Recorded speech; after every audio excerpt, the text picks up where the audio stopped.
Chosen one. I want you to think I am wealthy, and repeat it again and again, I am wealthy. It is right. It is time to become the wealthy version of you. Chosen one, you are not here by accident. This moment was not random. Heaven aligned this exact second because something in your spirit is ready to shift. You have tried. You have carried the weight. You have been stuck. Stuck with money, stuck with responsibility, stuck in the role of the one who always holds everything together. And quietly, you have wondered if that feeling of being chosen was just an illusion. But hear this, anointed one. You are standing at the edge of a supernatural breakthrough. What is coming is not a reward for suffering. It is a response to alignment. The wealthy version of you is not someone else. It does not require you to become fake, harder, or colder. It is the version of you that was delayed, not denied. Scripture says the vision waits for an appointed time, and at the appointed time it will speak. That time is now. Wealth is not chasing you because you begged for it. Wealth is recognizing you because you are finally ready to receive without guilt, fear, or shame. Chosen one, stay with this message. Let it reset your identity. Let it give you permission to step into who you already know you are. If this resonates, comment 777 to mark yourself as one who is chosen. Comment, I am wealthy as a declaration. And make sure you are subscribed because every step forward is bringing you closer to the wealthy version of you, chosen one.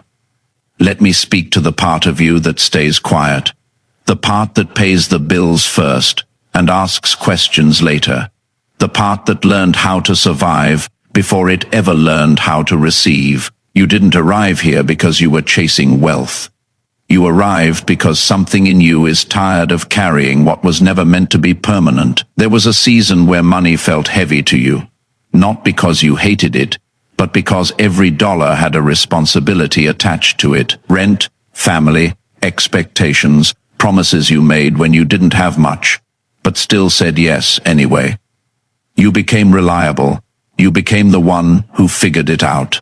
And slowly, without anyone noticing, you started to believe that being dependable meant delaying yourself. Chosen one, hear this gently, that delay was not punishment. It was preparation. There is a difference between lack and restraint. Lack drains you. Restraint trains you. Heaven did not starve you. Heaven trained your hands so that when overflow comes, it doesn't destroy you. I know what it feels like to want more, but still feel a quiet fear when money actually leaves your hand. Not because you don't trust God, but because you have been the safety net for so long that you became cautious with hope. I have been there, standing in a grocery aisle, calculating totals before they hit the register, saying I am fine while secretly praying nothing unexpected breaks this month. Loving God deeply, yet wondering why abundance seemed to recognize everyone else first. That tension doesn't mean you are unfaithful. It means you are human, and you have been strong longer than most people ever have to be. Chosen one's strength without relief will harden the heart. That is why this message isn't about convincing you that money is coming. It is about loosening the grip you have had to maintain just to stay afloat. Scripture speaks of a time when the vision waits, but when it speaks, it does not lie. That waiting season was not silence. It was alignment happening under the surface. You didn't miss your moment. Your moment was being shaped. Notice how you don't just want money. You want peace when money moves. You want to spend without flinching. You want to give without calculating what it will cost you later. That desire didn't come from greed. It came from exhaustion. You are tired of living in constant management mode where everything must be controlled or something collapses. Chosen one, heaven sees that, and heaven responds to readiness. not desperation. There is a reason wealth has felt just out of reach. Not because you aren't worthy, but because the version of you that chased it would have made it your proof. And proof was never meant to be your foundation. Identity is. When wealth comes before identity, it becomes a burden. When wealth follows identity, it becomes a tool. You have already noticed the shift. The old affirmations don't hit the same. Repeating money comes to me no longer soothes you, because deep down you know money has always been able to come. The real question was whether you were allowed to keep it, enjoy it, and let it stay. That is the permission you have been waiting for. Chosen one. You were never meant to earn rest through suffering. Rest was supposed to come through alignment. There is a quiet recalibration happening inside you right now. You are starting to see that your worth was never tied to how much you could endure. That realization alone is a sign of elevation. In the kingdom, increase doesn't begin with more. It begins with release. Release of guilt. Release of the belief that ease means laziness. Release of the identity that says, if I am not struggling, I am not doing enough. I remember the first time money came easily to me after a long dry season. I didn't celebrate, I panicked. I wondered how long it would last. That reaction taught me something important. My environment had changed faster than my identity. Heaven had shifted the flow. But I was still living like scarcity could return at any moment. Chosen one. This message exists to close that gap. You are learning how to feel safe while receiving, how to let abundance circulate without bracing for impact. That is not something they teach. That is something you grow into. And growth always feels uncomfortable right before it stabilizes. You don't need to work more to deserve more. You have already proven your diligence. What is being asked of you now is surrender, real surrender. Not the kind that waits for disaster, but the kind that trusts timing, even when logic demands urgency. There is a difference between patience and postponement. You were postponed by circumstances. You are now being invited into patience by wisdom. Chosen one. The wealthy version of you is calmer than you expect. Less rushed, less reactive, more grounded. That version doesn't chase opportunities. Opportunities recognize it. Not because of ego, but because alignment creates gravity. Money flows toward stability, toward clarity, toward people who will not abandon themselves the moment pressure rises. This is why your delay had purpose. You learned how to stay when things were thin. That same steadiness is what will allow you to stay when things are abundant. Take a breath here. Let your shoulders drop. You don't need to prove anything in this moment. You don't need to visualize harder or affirm louder. You only need to allow the idea that abundance can arrive without drama. That wealth can come quietly. That joy doesn't need justification. Chosen one, you are not late. You are right on time. And the next step isn't striving. It is consenting, chosen one. There is something else you need to hear, and it may challenge the story you have been telling yourself. The reason wealth has felt delayed is not because you were unworthy and not because heaven was testing you endlessly. It is because you were still carrying identities that could not go with you into abundance. You learned early how to be useful, how to be needed, how to be the one people relied on when things fell apart. That role kept you safe. It gave you a place, but it also quietly taught you that your value came from how much you could hold, how much you could fix, how much you could sacrifice. And over time, sacrifice became familiar, even comfortable. Chosen one, heaven does not build wealth on sacrifice. Heaven builds wealth on stewardship. There is a moment when being the helper turns into being hidden, when being humble turns into being invisible, When being responsible turns into being restrained, you didn't choose that consciously.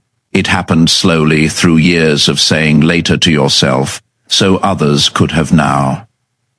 I know that feeling, walking away from opportunities because the timing wasn't right for everyone else, turning down risks because too many people depended on you, watching others leap while you calculated consequences. That wasn't fear. That was loyalty. And heaven honors loyalty deeply. But loyalty has a season. Scripture speaks of seasons where God hides a person not to diminish them, but to mature them. Like seed in soil, hidden does not mean forgotten. Buried does not mean dead, and delayed does not mean denial. It means development in the dark. Chosen one. The wealthy version of you is not built on urgency. It is built on stability, and stability requires you to let go of identities that thrived in survival mode. You have noticed it already. The old pressure to hustle feels wrong now. The constant grind doesn't excite you, it exhausts you. That is not laziness. That is transition. When a season ends, the methods that once worked begin to irritate your spirit. That irritation is guidance. Heaven is not asking you to do more. Heaven is asking you to stop doing what no longer fits who you are becoming. There was a time when you had to push just to survive, to stay ahead of bills, to keep your head above water. In that season, effort was your lifeline. But now, effort without alignment feels heavy. Because you are no longer meant to survive, you are meant to steward. Stewardship requires clarity. It requires rest. It requires trust. And trust cannot grow in constant emergency mode. Chosen one emergency mode kept you alive, but it cannot take you into abundance. I want you to notice something about yourself. You don't envy reckless wealth. You don't admire flashy success. What you desire is quiet security, peaceful overflow. The kind of wealth that doesn't demand performance. That desire reveals your assignment. You were never meant to be loud with money. You were meant to be grounded with it. That is why your journey looks different. I remember when my income finally exceeded my expenses consistently, I thought relief would come instantly. It didn't. Instead, I felt exposed, like the safety of struggle had been removed. Struggle had been my excuse, my explanation, my shield. Without it, I had to confront something deeper. Who am I when I no longer need to fight? Chosen one. That question is holy. Many people sabotage abundance because they don't know who they are without pressure. You are being spared that confusion by this season of inner preparation. Heaven is teaching you how to remain whole when things are easy, how to stay humble without shrinking, how to enjoy without apologizing. This is why you have been asked to slow down internally, even while life still demands responsibility externally. There is an internal reordering happening. Old beliefs about money, effort, and worth are being gently dismantled, not violently, not suddenly, but deliberately. You may have noticed that money conversations trigger mixed emotions in you, gratitude and tension, hope and caution. That tension is not resistance. It is recalibration. Your nervous system is learning a new baseline, learning that abundance does not equal danger, that receiving does not mean loss later, that having more does not require becoming someone you don't recognize. Chosen one wealth is not meant to cost you your soul, if it ever feels like it might. Heaven delays it until your soul is strong enough to stay intact. That delay protected you. There is also something else you need permission to release: the belief that struggle made you spiritual, that lack kept you close to God, that ease would somehow distance you from purpose. Those beliefs are subtle but powerful. They bind good people to unnecessary hardship. Money does not corrupt alignment, fear does. When money comes from fear, it controls. When money comes from alignment, it circulates. You are being prepared for circulation, not accumulation driven by anxiety. You were never meant to hoard. You were meant to host peace, host provision, host generosity without depletion. That requires capacity. And capacity is built through seasons, like the one you have walked through where you learned boundaries, discernment, and patience. Chosen one. Look back. Honestly, you are not who you were 5 years ago. Your discernment is sharper. Your priorities are clearer. Your tolerance for chaos is lower. That is growth. That is readiness. The wealthy version of you is not impatient. It is anchored. It doesn't rush opportunities because it trusts timing. And that trust is exactly what is being sealed in you now. You don't need to force belief. You don't need to convince yourself that abundance is coming. You only need to stop arguing with the idea that it can arrive gently. Let that sink in gently. No collapse, no dramatic turning point. Just alignment clicking into place, resources meeting readiness, flow matching frequency. Chosen one. This is not about becoming someone new. It is about releasing the version of you that was built for survival, so the version built for stewardship can finally step forward. And that transition, though quiet, is one of the most powerful moments a person ever experiences. Chosen one. There is a subtle fear that has lived beneath the surface for a long time, and it is time to name it without shame. It is the fear that if abundance finally comes, you will not recognize yourself anymore, that somehow ease will soften you too much, or success will separate you from the version of you that learned how to endure. You don't say that fear out loud. You disguise it as responsibility, as caution, as wisdom. But beneath it is a question your spirit has been asking quietly. Who will I be when I no longer need to struggle to feel valuable? That question matters more than money ever could. Chosen one. One struggle shaped you, but it was never meant to define you. You learned resilience because you had to, not because it was your destiny. And now heaven is asking you to loosen your grip on the very patterns that once kept you safe.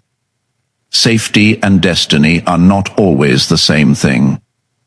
There was a time when being alert, prepared, and slightly tense was necessary, when you had to watch every move, because one mistake could cost too much. That constant awareness trained your mind to scan for danger even in moments of rest. That is why, when things start to go well, you sometimes feel uneasy instead of grateful. Peace feels unfamiliar. Quiet feels suspicious. Chosen one, that reaction is not a flaw. It is a sign that your nervous system was trained in survival. And survival mode does not turn off just because circumstances change. It turns off when identity changes. This is why affirmation alone never fully worked for you. Saying, I am wealthy without resolving, I am safe creates tension. Your spirit wants expansion, but your body remembers contraction. So heaven is healing you gently, layer by layer, instead of flooding you before you are ready to stay open. I have seen this pattern in my own life. There were moments when doors opened faster than my sense of safety could keep up. Opportunities that looked like blessings but felt overwhelming. I thought something was wrong with me because I didn't immediately feel joy. But what I was actually experiencing was integration. My outer world had shifted, but my inner world was still catching up. Chosen one wealth that arrives faster than integration creates anxiety. Wealth that arrives after integration creates peace. That peace is what is being built in you now. You may notice that you are less impressed by noise, less moved by hype, less willing to rush into things just because others say it is time. That is not hesitation. That is discernment maturing. The wealthy version of you doesn't need external validation to act. It listens inwardly first. Heaven trusts you with wealth because you don't idolize it. You respect it. You understand its weight.